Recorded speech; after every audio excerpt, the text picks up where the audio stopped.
And I'm especially giving thanks to the Dzogchen itself, and the Hunab-Ku, the one and only giver of movement and measure, the great central sun and black hole at the epicenter of the omniverse, the maker and the modeler, the heart of earth and heart of sky.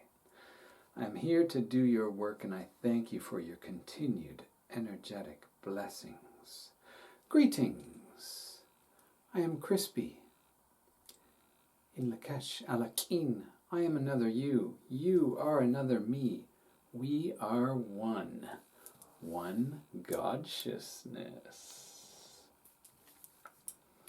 Thank you for joining me for episode 8. That's 3 dots. Harmonizing Soulmates.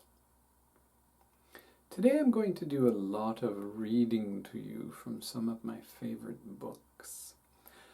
And first, I'm going to start with a segment about emotions, because that's really all we're talking about when we talk about relationships is emotions.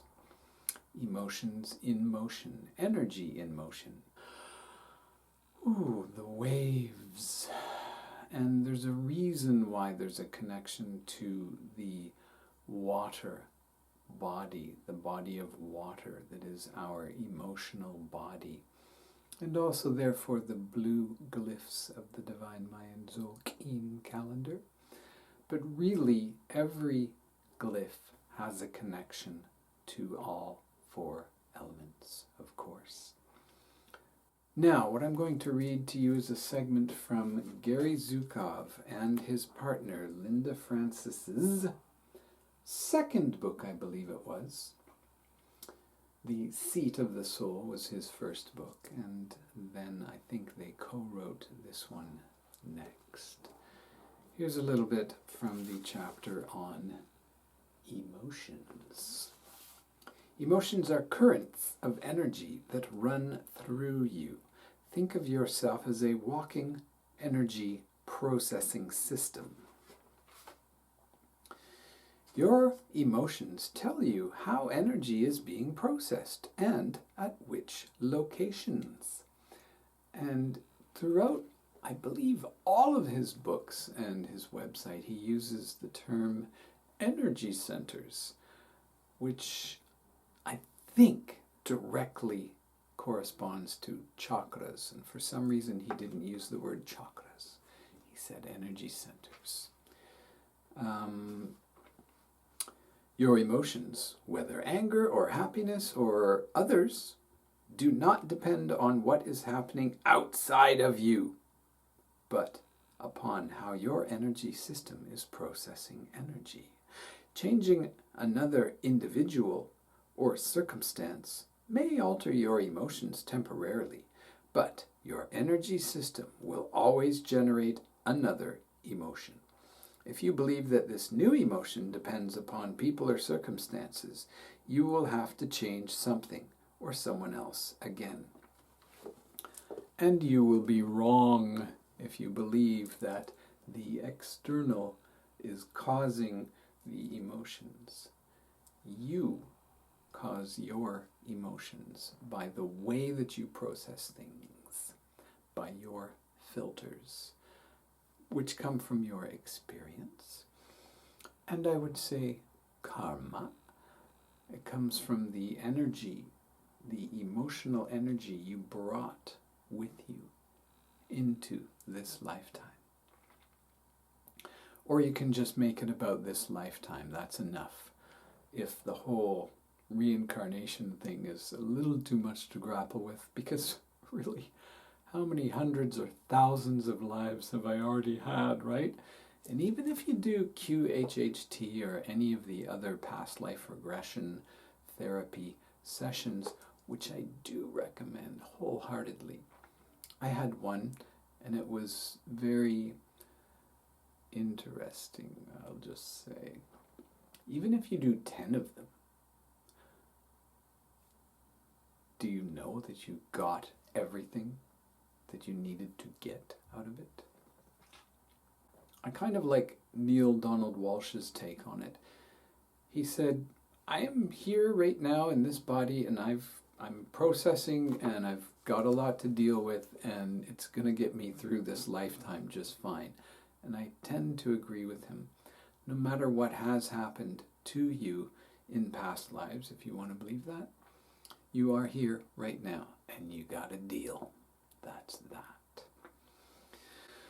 So, a little tiny bit more from Gary Zukov and Linda Francis. Each emotion is a message for you, a signal from your soul. Your emotions are the best of friends. And here he's talking about the different types of emotions. Your emotions are the best of friends. They do not leave you. They continually bring to your attention what you need to know. Your emotions bring you the most precious gift that the universe can give. They tell you how your energy system is processing energy. Without that knowledge, you cannot change. With it, you know exactly what needs to be changed and how. Lastly, your soul is speaking to you through your emotions. Wow! Does that not add a layer of significance, a spiritual aspect to your emotions? Yes, it does. That was a rhetorical question, Crispy. So yes, your emotions are messages from your soul about how you're processing things. And the energy centers, well, let's just call them chakras. They are included in Mayan embodiment astrology. So, everyone has all 7. We'll just talk about the 7 chakras, of course. But according to your glyph and tone, some are more prominent. Some need more focus, which I take a great pleasure in soul-splaining to you. Now, whenever we're talking about a serious relationship of intimate connection, meaning sensual and sexual intimacy, we can go to a deeper level than any other type of relationship that does not go into that zone, and even temporary intimate ones that don't really get emotionally involved, just physical. Those, again, are not what we're talking about here in the soulmate territory. Now, I want to bring to your attention a book called Earth. It was the second by Barbara Marciniak, in which, by the way, there's a very large amount of information about the Maya. But I'm going to talk to you about something else. Starting off with the same baton-passing keyword. Without your emotions, you cannot discover who you are. This is page 103. In order to understand the deeper mysteries, men must make peace with themselves and understand that their emotions are the feminine portion of themselves. Have I mentioned 100 times yet that Mayan embodiment teaches you exactly what your divine feminine and divine masculine powers are? I think it's been about 100. Now we're getting into some new territory. The blood is more mysterious to the male vibration because all of men's blood is inside him. It is not something that he can see and feel each month like a woman can. War is one of the distortions brought about by the patriarchy in an attempt to give males the power of blood. Yet this blood is not the same. It is brought about by violence, by destroying life, by maiming and killing, with emotions or feelings stifled and suppressed. There is only one appropriate way for a man to take into himself the power of blood, and that is for a woman to gift him with her blood. I'm going to skip a little section here. Men are going to need women's blood, and women are going to remember the goddess inside themselves and embody the goddess principle. This principle will teach you how to create a balance on the planet. It is our intention that each and every woman understand the mysteries of her body and share those mysteries with the appropriate male vibration with no secrets. One more little section. If you enjoy sex during bleeding, whether you are a man or a woman, congratulations, for you have overcome a deep imprint. Having sex during menses in a bonded relationship is a very powerful way of sharing blood. This is a very ancient ritual, and we do not advise any random sexual exploits to share menses blood. It is a sacred and powerful act. Why do you think there has been such a taboo? And there's, like I've been alluding to, much more about that in this book.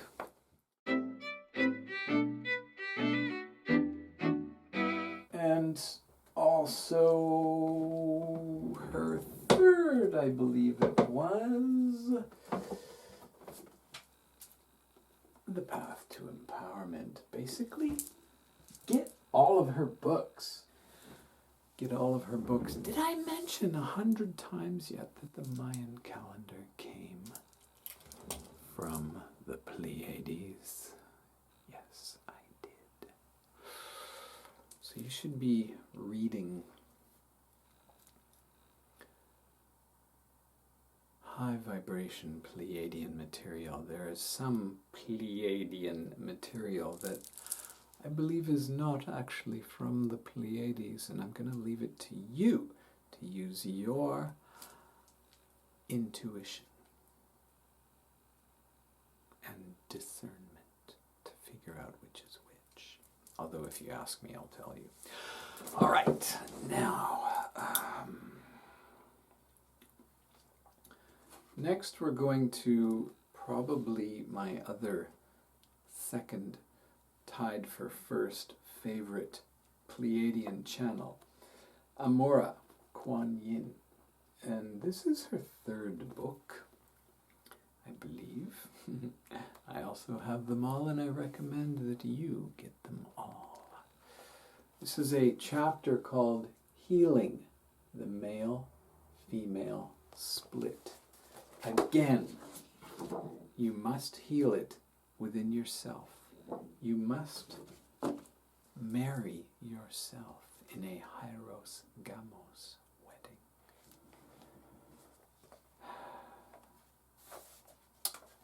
Now,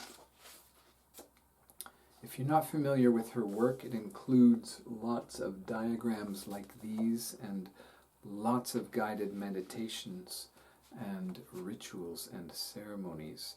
Some of her books are primarily channeling. Here's a segment, page 116. Ending the lust seduction game. For thousands of years on Earth, and infinitely longer in this solar ring and beyond. What? That goes back to her first book. Male-female separation, competition, distrust, control, and imbalance have been primary sources of pain and karma. As we enter into the age of Aquarius, it is imperative that this be corrected and that sacredness and equanimity be restored. Whether you choose to be involved in a heterosexual relationship is not the issue. The issue is the internal and external balance between male and female in all aspects of your life.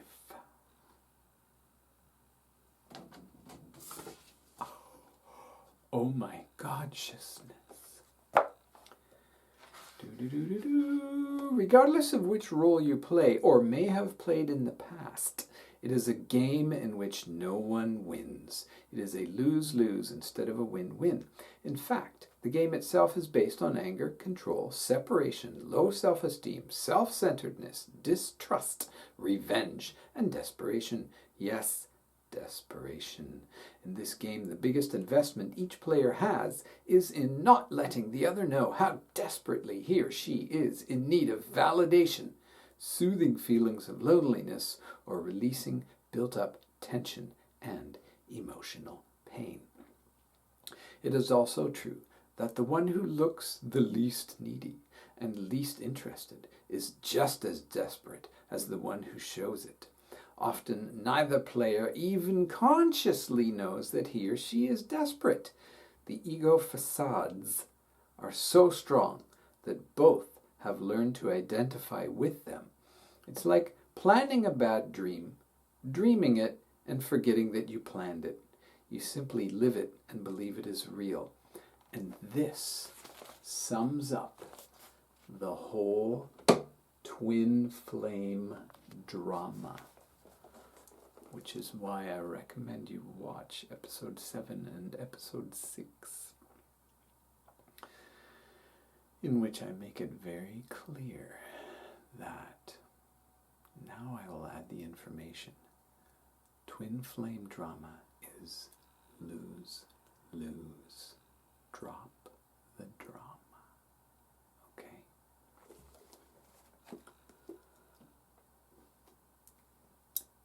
Every one person, every self has to balance their divine feminine and their divine masculine inside of them. And then, due to the law of attraction, you will attract another who is ready for a high vibration connection with a like-minded whole soul. And yet, you will still have to deal with things like this. Ultimately, one's buttons must be pushed and the corresponding energy charge released if one is to realize one's highest potential as a transcendent being in physical form. An energy charge that is allowed to remain will continue to draw to it repeated opportunities for release. Avoidance of the underlying issues and the maintenance of a calm veneer does not enhance one's progress. Quite the contrary. Ideally, one is able to choose one's moment to work through core issues with key players in one's life drama. Karmic resolution of issues with key players in your life drama may be brought to completion when one is consciously aware. By monitoring one's own vibrational state of being,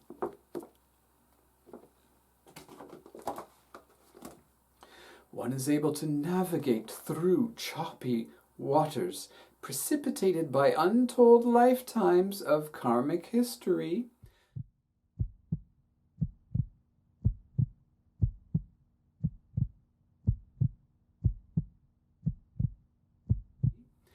and bring all concerned safely to shore. Now in this book, Rasha,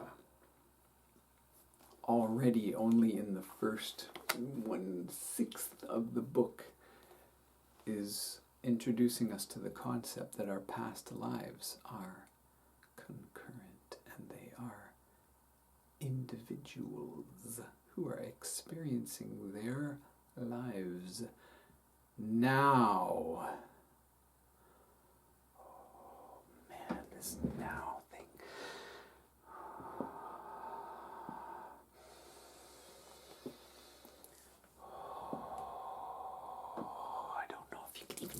those hairs standing straight up, man. Whoa, man. Awareness of these choices is the key to all you would accomplish in this painstaking process. By riding the wave of the energies with a clear and heart-centered focus, you become a lamplight to others who are caught in the tides of energy acceleration and are riding out the stormy seas of their own personal histories. By being totally authentic in your humanness, your human frailties as well as your strengths, your perceived shortcomings as well as your triumphs, your darkest hour as well as your shining moments, you set the stage for becoming the shining example of triumph over adversity with grace that you truly are. I just got this book 2 days ago. It's 20 years old too. I'm a late bloomer.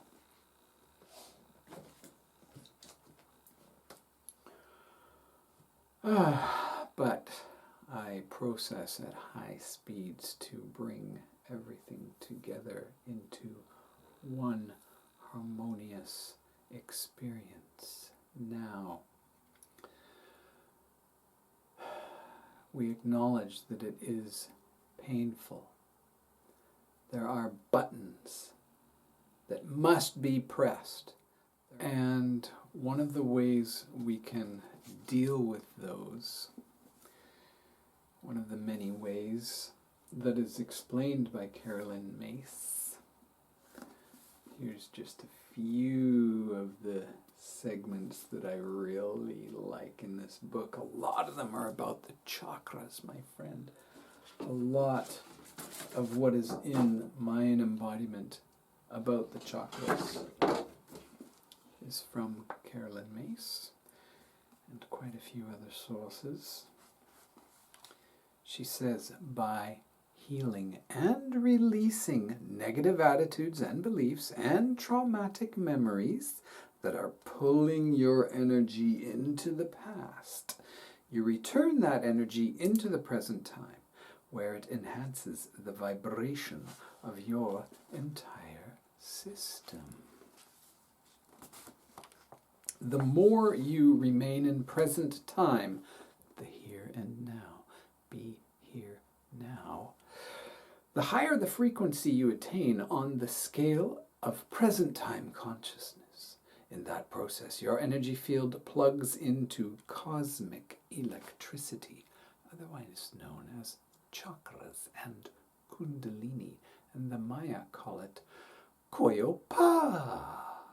At least I think that's the pronunciation. This one goes over here. So, processing, releasing. Your buttons are pressed. If you're with someone you trust, who you know has been doing the work, because we usually end up talking about it. Sometimes you can tell just by talking to someone that they've done the work, but they often talk about the work too, especially when they know they're balancing the divine feminine, divine masculine. Now a little segment from another book called Oneness.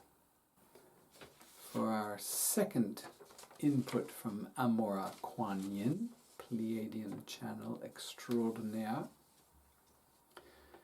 This is from chapter 6, Living as Helpmates. Helpmates. What a cute, nice little term. Living as helpmates is a divine way of life for couples, but also for intimate friends. Sounds like soulmates to me. It is a way of co-creating loving and divine trust-based relationships in life. For this to work, both people involved must agree. It is a commitment towards assisting each other in learning and growing and becoming fully enlightened. In other words, both people need to be 100% committed to their own spiritual path first. You don't find someone who will then complete you. That concept is out the door. They both must have learned how to monitor their thoughts and feelings to choose the truth. That commitment to trust must also be absolute. The commitment to changing as they learn and grow must be absolute. And here I'm going to introduce a phrase that came to me a while ago, about 5 years ago. Unconditional trust. We've heard the term unconditional love quite a lot in the past 20 or so years, I think. And recently the term unconditional forgiveness also came into play, and it occurred to me that those are inseparable. And more than this, unconditional trust is the exact same thing. For there to be unconditional love, one must have unconditional forgiveness. And that whole thing is enraptured by unconditional trust. And that means everything that happens is meant to happen. Everything that happened meant to happen. There are no accidents. It's also a little bit like saying, let go and let Godsciousness. You know, I don't like to use the God word because it's been tainted by quite a few people. It is not a being, especially not a man with a beard, because he's really old. He's like 20 billion years old, eh? So old, eh? And he's sitting on this throne, and man, he's angry. Yeah, he has a lot of rules. Thou shalt not, blah, blah, blah, blah, blah. Godsciousness is the prime creatorix. Creatorix.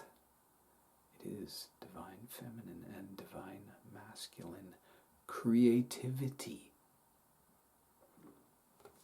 inside of which everything exists.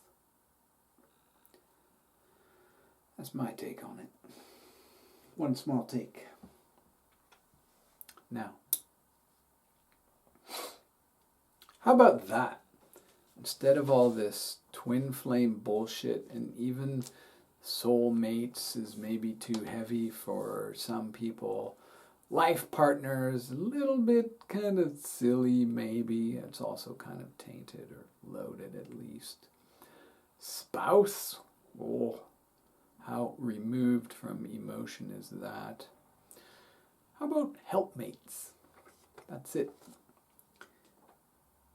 And how about gifts?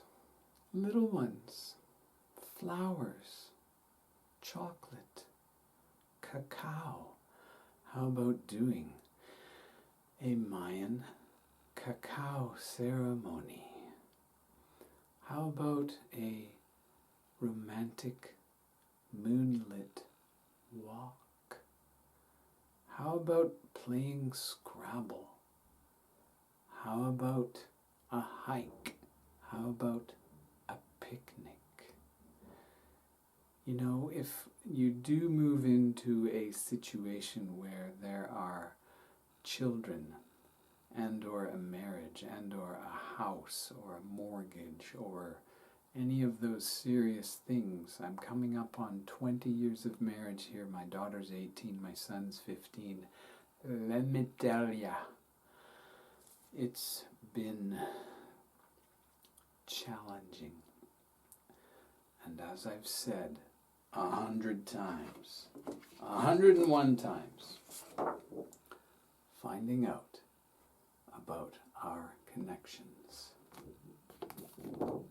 greatly enhanced my relationships with my wife and children, who are all my life partners. Learning these things might be the most empowering thing you can do.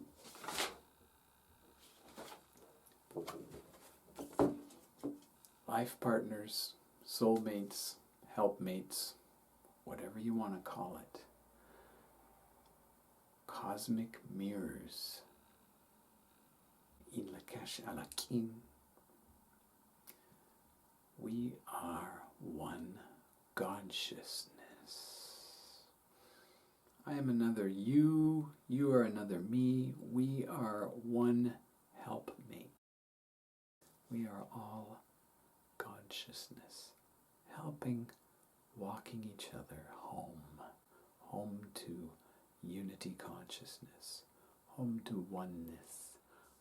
Basically, my friends, there is only one thing in existence, and that is Godsciousness. I am Godsciousness. Everything is. There is no thing that is not Godsciousness. And I chose to enter this DNA Earth suit on this planet at this time as part of heavenly divine design. Sometimes I have met people that have pushed my buttons, and I have decided to not continue a relationship. Those times should hurt. They should bring up those emotions that we most of the time avoid, but which I am saying we must not avoid. There are ways to heal them. One of them is found in the Toltec path of recapitulation, which I may need to remind you the Toltec are the northern Maya. They are the northern Aztec area of Mexico. They are the Maya. Here's a section called Saying Goodbye. Saying goodbye is related to one of the most common energetic problems people have in their luminous being. They are attached to a feeling of denial. They have lost somebody who is very important in their lives, but they never accepted that fact. They never said goodbye. People in such a situation live in a permanent state of anger and pain because they never accepted the reality that they had to face.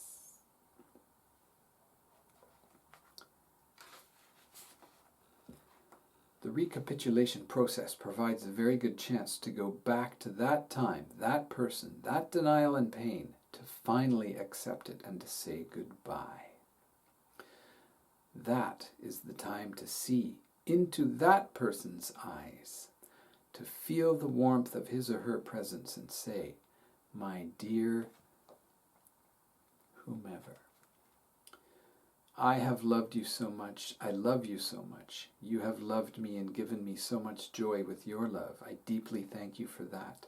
Your time to leave arrived, and I did not respect that. Now I accept it and set you free to go wherever you should go.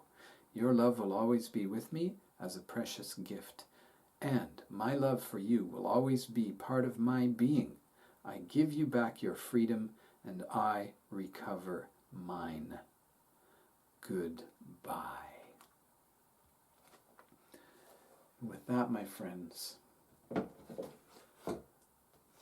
once more I will mention that in the Mayan embodiment reading, you will get a karmic clearing contract form, which is based on a Pleiadian similar contract clearing,